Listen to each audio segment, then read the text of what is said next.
it's a beautiful day, beautiful summer day, and you're walking down the street in Manchester. Maybe you're meeting a friend, or you're on your lunch break, and you duck into the municipal park, and you stumble upon this.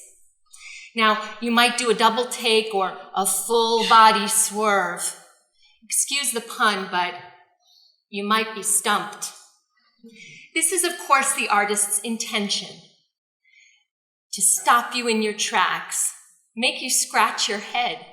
It's a well-known avant-garde strategy called defamiliarization, to take the familiar, the ordinary, the commonplace, and make it strange by shifting and changing the orientation, the scale, or the context. Set within this beautifully manicured park with its lush green foliage, this sticks out like a sore thumb. A tree, no, 21 trees to be exact, and real trees, not sculpted or molded and cast, but real trees that had been uprooted, inverted, and then plunged into a thick bed of poured concrete, so that their roots are exposed and flailing, which is the title of the piece. Flailing trees, because like small children caught in a crying fit or temper tantrum, they're kicking wildly, struggling to free themselves from the concrete prison. Like this piece, all good art should pull us out of our comfort zone, provoke us to ask questions, and sometimes, yes, even ask us to turn things completely on their heads. Roots are everywhere in the history of art.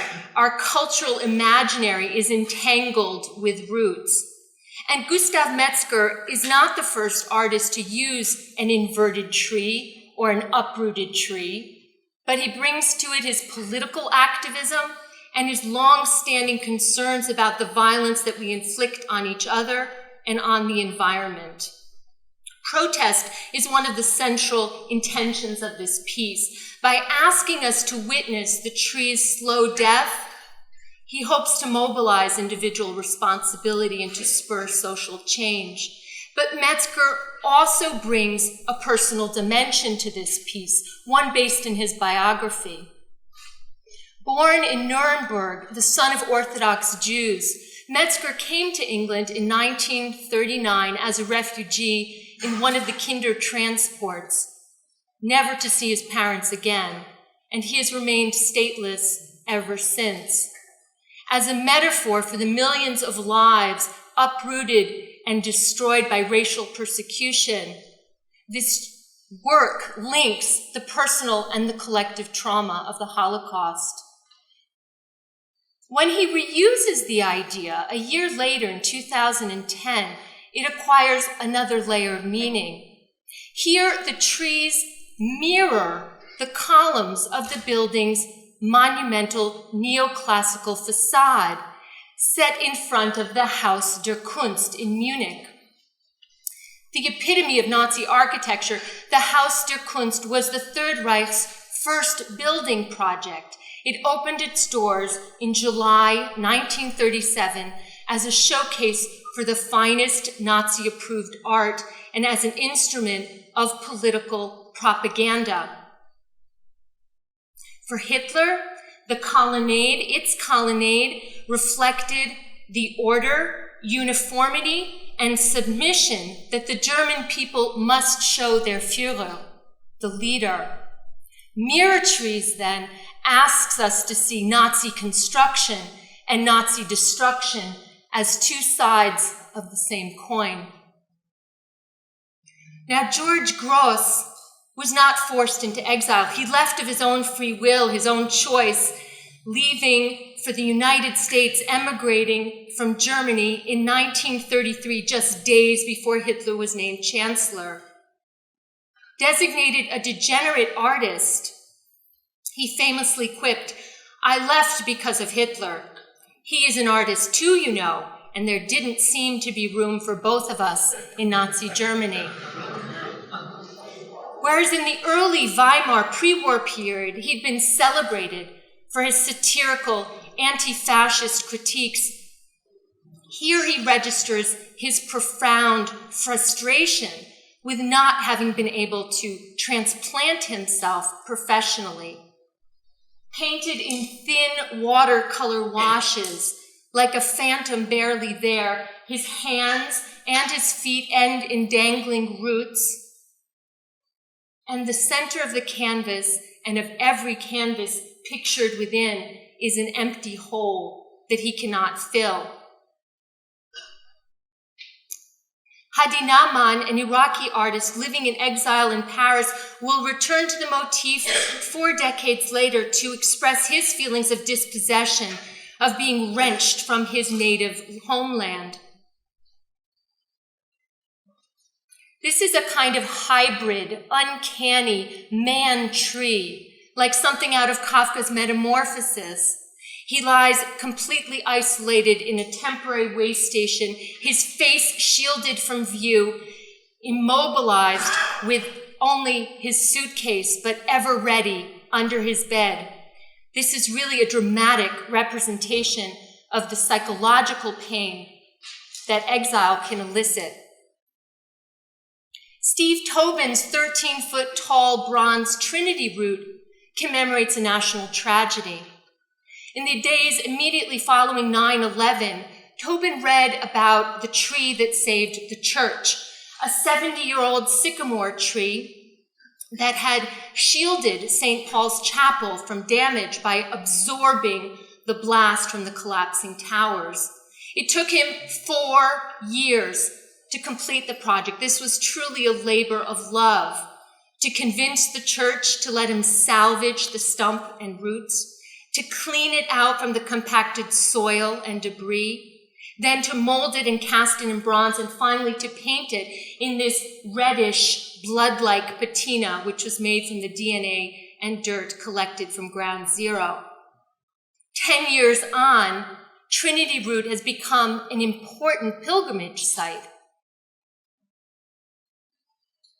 It has been embraced as not only a symbol of destruction, but also a symbol of sacrifice and of resilience in the face of tragedy.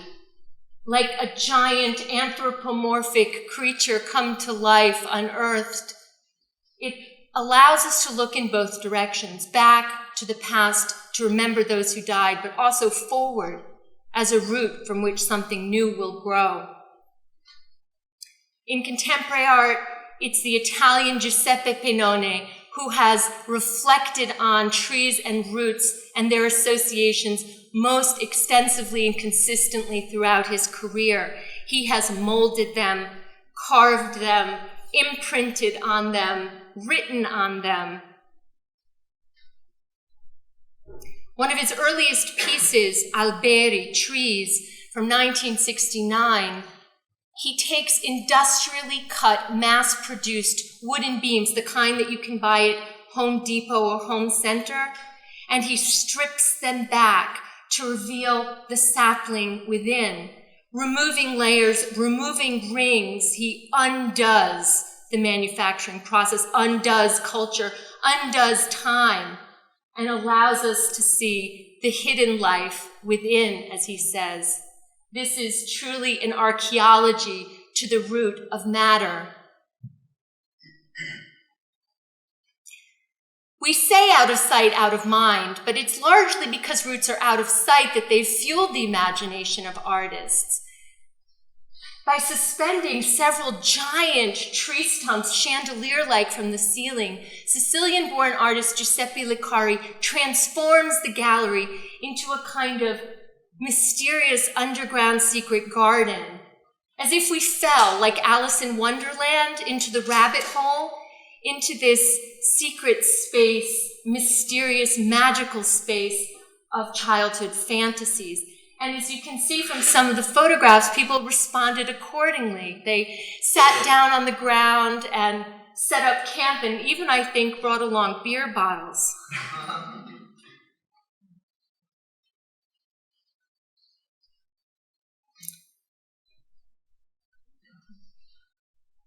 Voilà. Enrique Oliveira, a Brazilian artist, also creates environments. These are truly awesome ones in the sense of inspiring awe. They're massive, oversized installations in which root-like forms rip through the gallery walls and floors, twisting, turning, splitting, morphing like a kind of tumorous growth run wild. Oliveira creates his assemblages out of recycled tapumes. This is a kind of inexpensive plywood that's used for boarding and fencing in the shanty towns and favelas, the slums of Sao Paulo, where he lives and works.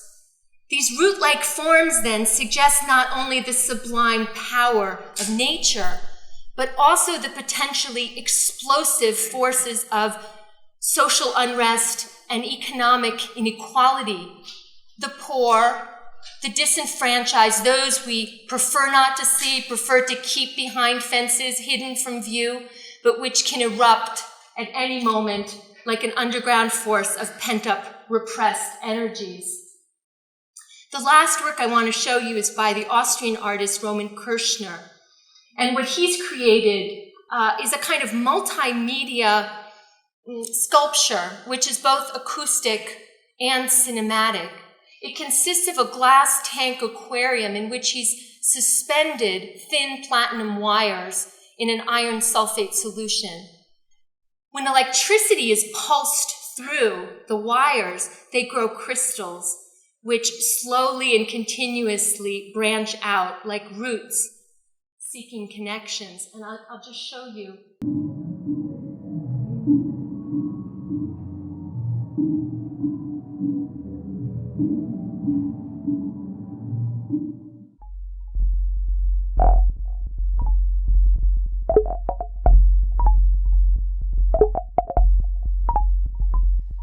It's a rather delicate work, but it seems rather ominous here. This is truly a work of art for our age, an interactive, dynamic, cybernetic network, a web. Here, roots are not a static object, nor do they evoke loss or death. Rather, this is a living system in flux, a dynamic, constantly evolving process, a circulation of states. It's connectivity itself. One motif then, but from this multiple offshoots, different materials, different forms, different meanings and different functions. But I want to leave you with George Grosz's self-portrait. This painting haunts me. Its bare honesty, its heart-wrenching desperation. You see, I also relocated 8 years ago with my husband and 4 children. 3 years later, we made Aliyah and welcomed our youngest child, a Sabra, born here in Israel. As displaced as I occasionally feel, my children's roots are irrevocably intertwined with this place. And here's Grosz, 15 years after living in his adopted country. He still feels this sense of dislocation, a gnawing, empty pit at his very core. But as the countless canvases that are strewn about him attest, he still kept trying to figure this, his experience, out.